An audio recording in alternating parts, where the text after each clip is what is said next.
Oye, profesor, y explíquelo eso, profesor, que lo voy a explicar. ¿Eso cómo va a ser posible que una estatua tenga dentro un espíritu, profesor? Bueno, vamos a ver cómo desarrollamos esto alumnos, porque eso no es nada más así que traga entero y que me dijeron que el otro me enseñó esto y tal. Vamos a pensar y analizar las cosas según la historia, según el hombre y según las diferentes palabras que hablan de cielo, de infierno, esas cuestiones. Pero usted no es ateo, no, aquí no tiene que ver nada ateo ni nada, ni creyente ni nada, no. Vamos a mirar la cuestión como es. Hombre, es extraño por eso.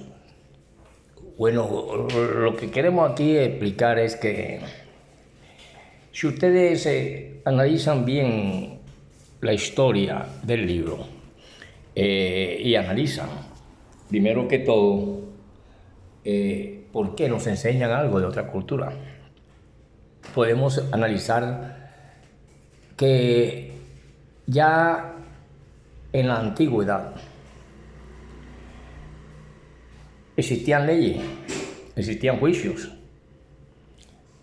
habían jueces e incluso la cuestión del niño en la cuestión salomónica ya era algo que era común hacerlo en la antigua Mesopotamia. Y si decimos que de los sumerios proviene escribir, entonces nos tenemos que remontar que lo que vemos de ojo por ojo y diente por diente ya existía en una ley de la antigua Mesopotamia, donde hoy en día precisamente esa cuestión de Persa sería Irán, está cerca de Irak, de esas cuestiones, hasta acá, hasta el Pérsico, y que habían muchas costumbres y formas de resolver los problemas sociales, y habían pueblos que no tenían ni ley ni tenían nada. Entonces hay una pequeña diferencia entre Hammurabi, que se da en el derecho, y la ley bíblica. Si nosotros entendemos que no hay hombre excepto de un pecado, sea de pensamiento, mente, habla, acción y omisión, podemos dar cuenta que cuando aparece la palabra no matar, quien la escribe ya venía de asesinar. Y 420 años atrás de él, o sea, de Moisés, que ya en Egipto, 4000 y pico años antes, se escribía en las pirámides con un plumero especial sobre esas piedras piramidales, sobre esas piedras que de una u otra forma recibían los famosos jeroglíficos y la cantidad de cosas que se escribían ahí. No es extraño que este hombre haya escrito en una piedra con un plumero de eso, o con un cincel de eso, o pincel, lo que sea, lo que alguien le había mandado decir. Sí, profesor, ¿y qué tiene que ver con eso? Bueno, que también se hacían grandes esculturas en la antigüedad. Pero, ¿qué tiene que ver con el espíritu? Bueno, que si tú analizas bien esa mirada de piedad, de misericordia, de compasión, de amor, de perdón, de desapego, de no señalar a ninguno, lo puede ver en el rostro de un judío que se quedó mirando a todos, aún con todo lo que le habían hecho, y que no tiene nada de raro que ese espíritu, en época donde no se sabía ni siquiera la palabra atmósfera, que había más allá, y se creía que los carros de Dios, cuando habían los truenos y los relámpagos, eran los que estaban de allá para acá y mandaban cosas, y hoy en día serían los láseres y toda esa vaina, se veían, era el relámpago y el trueno, ¡boom! Y la gente y todo el mundo lo atribuía a aquellos pueblos, y el hombre incluso primitivo lo atribuía de que era un dios que estaba cabalgando y combatiendo allá. Pero nosotros y las civilizaciones hasta el otro día comprendieron y empezaron a estudiar la atmósfera y vieron que eso es un infinito. Por lo tanto, el cielo sería donde ascendería un espíritu. Pero cuando nosotros pasamos por la calle 70, perdón, y hay una iglesia llamada San Felipe, eran las 6, esto es un hecho real, eran las 6:30 de la mañana, habían unas 4 o 5 mujeres vestidas de blanco, habían 3 ancianas y 2 jóvenes, y se abrió la puerta y ellas penetraron a hacer sus oraciones por ahí como a las 7, 7 y pico, hacer sus oraciones y todas esas cuestiones. Cuando vieron entrar a un hombre, barbón, con el pelo ensortijado, pero se ve que tenía tiempo que no se bañaba, descalzo, y las ropas totalmente sucias, como que dormía en el suelo o en cualquier parte donde cayera. Y bajo esa mirada de piedad, de misericordia, de amor, de perdón, de reconciliación, aquella estatua miraba a las mujeres y miraba al hombre que entró, que de frente directamente a él lo miró y se volteó y le dio la espalda. Y el individuo estiró los brazos y con una fuerza que solamente tienen los locos, parecía que hubiera su primera mano y brazo reventado de los amarres y los clavos de la cruz, y luego la otra, y luego hizo el pie así y el otro así. Cuando lo quitó de aquí, había una fuerza descomunal, y así como aquellas mujeres lo vieron, todas vestidas de blanco, ven que se encamina a donde sale el sol, que pega frente a la puerta de la iglesia, a la que tiene unos escalones, y él sale y sin decir nada, grita, da un grito cuando revienta las cuerdas, ¡ah! Y salió y se sentó en el primer balcón, y luego en el segundo, luego en el más de abajo tercero, y luego en el último, y así desapareció en la ciudad. Quizás sea alguno de esos ancianos mendigos que duermen en el suelo, alguna mujer o algún hombre que van caminando y dan lástima y pesar y tantas cosas.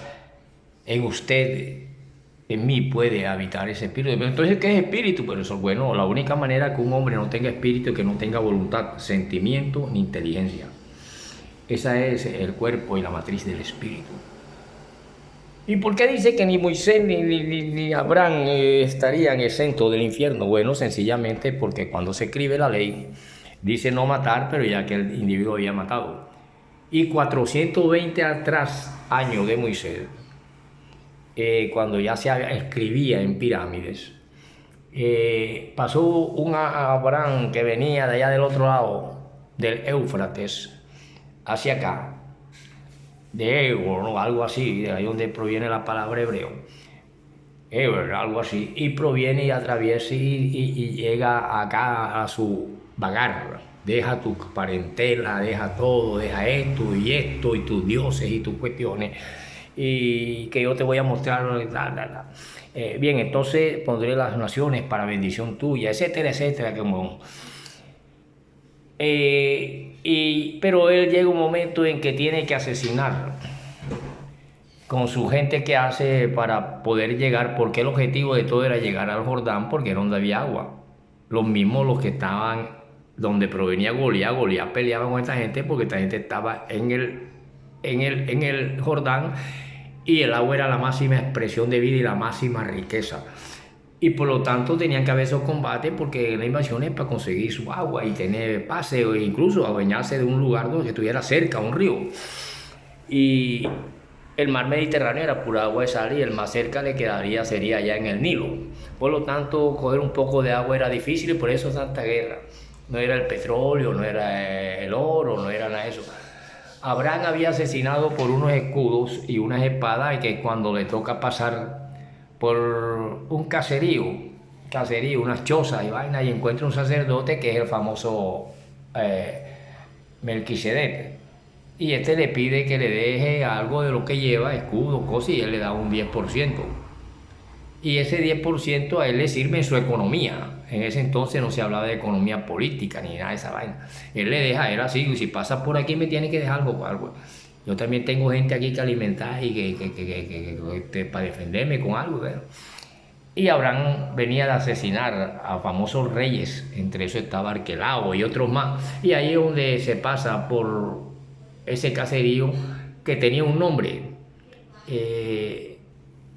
Y ese nombre de ese caserío es lo que se viene a llamar hoy en día Jerusalén. Y antigua Persia, allá de los asirios persas, que fueron antes del imperio egipcio de hace más de 4000 años, imagínense usted, donde está hoy en día, en toda esa Mesopotamia y esa Persia, es el famoso pueblo de Irán, que también son de sacerdotes y de gente santa, que dicen ellos.